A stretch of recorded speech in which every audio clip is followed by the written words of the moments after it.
ನಾಟಕ ನೋಡೋದು ಒಂದು ಖುಷಿನೇ. ನಮ್ಮ ಹಳ್ಳಿಗಾಡಿನಲ್ಲಿ ಸಿಗ್ತಕ್ಕಂಥದ್ದು ಅಂತ ಹೇಳಿದ್ರೆ ಅದು ನಾಟಕನೇ. ಇದೆಲ್ಲೂ ಸಂಭ್ರಮ ಸಿಗಲ್ಲ. ವಿಶ್ವಾಸ, ಅಭಿಮಾನ, ಗೌರವ ಅಂದ್ರೆ ನಿಮ್ಮಲ್ಲಂದೇ ಕಾಣ್ತದೆ ಹೊತ್ತಿಗೂ ಬೇರೆ ಎಲ್ಲಿ ಕಾಣಲ್ಲ. ಸಿಟಿಗಳಲ್ಲಿ ಕಾಣಲ್ಲ. ಪಕ್ಕದ ಮನೆಯವ್ರಿಗೆ ಗೊತ್ತಿರಲ್ಲ ಯಾರೋ ನೀನು ಯಾರೋ ಅವನು ಯಾರೋ ಗೊತ್ತಿರಲ್ಲ. ಆದ್ರೆ ಇಡೀ ಹಳ್ಳಿ ಜನರು ಎಲ್ಲರೂ ಮನೆಯಲ್ಲಿ ಎಷ್ಟು ಮಂದಿ ಇದ್ದಾರೆ ಅವ್ರ ಮನೆ ಹೆಸರಿನಿಂದ ಹೇಳುವಂಥದ್ದು ಅಂತ ಹೇಳಿದ್ರೆ ನಮ್ಮ ಹಳ್ಳಿ ಜನ ಅಂತ ಹೇಳೋದಕ್ಕೆ. ಹಳ್ಳಿ ಜನ ಒಳ್ಳೆ ಜನ. ಯಾವಾಗಲೂ ಬಸವಣ್ಣನವರು ಮಾತಾಡ್ತಾರೆ. ಬಸವಣ್ಣನವರು ಅದ್ಭುತವಾದಂತ ಮಾತು. ಮನುಷ್ಯನು ಬದುಕಬೇಕಾದ್ರೆ ಅವನತ್ರ ಬಡವನಾಗಿದ್ರೆ ಕೂಡ ಪರವಾಗಿಲ್ಲ. ಆದ್ರೆ ಅವನ ಶ್ರೀಮಂತಿಗೆ ಅಂತ ಹೇಳಿದ್ರೆ ಅವನ ಹೃದಯದಲ್ಲಿ ಇರ್ಬೇಕಂತ ಶ್ರೀಮಂತಿಗೆ ಇರ್ಬೇಕಂತ ಹೇಳ್ತಾ ಇದ್ದಾರೆ. ಅದೇ ರೀತಿಯಲ್ಲಿ ನನ್ನ ಕಾಲೇ ಕಂಬವಯ್ಯ, ನನ್ನ ದೇಹವೇ ದೇಗೋಲವಯ್ಯ, ನನ್ನ ಶಿರವೇ ನನ್ನ ಕಲಶವಯ್ಯ, ಕೂಡಲ ಸಂಗಮ ದೇವ. ಅದ್ಭುತವಾದಂತಹ ವಿಚಾರ ನಾವು ತಿಳ್ಕೋಬೇಕಾಗಿರೋದು ಮನುಷ್ಯರಾಗಿ. ಅದೇ ರೀತಿಯಲ್ಲಿ ಪ್ರವಾದಿಗಳು ಹೇಳ್ತಾರೆ, ಈ ಭೂಮಿ ಮೇಲೆ ನೀನು ಬದುಕಬೇಕು ಬಂದಿರೋದು ಕೆಲವೇ ದಿನ, ಕೆಲವೇ ಕ್ಷಣ.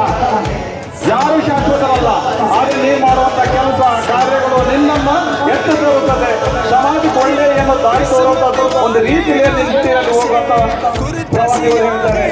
ಎಲ್ಲ ಧಾರ್ಮಿಕ ಆಚಾರ ವಿಚಾರಗಳು ನಮಗೋಸ್ಕರ ಬಂದಿರೋದು, ಮಾನವರಿಗೂ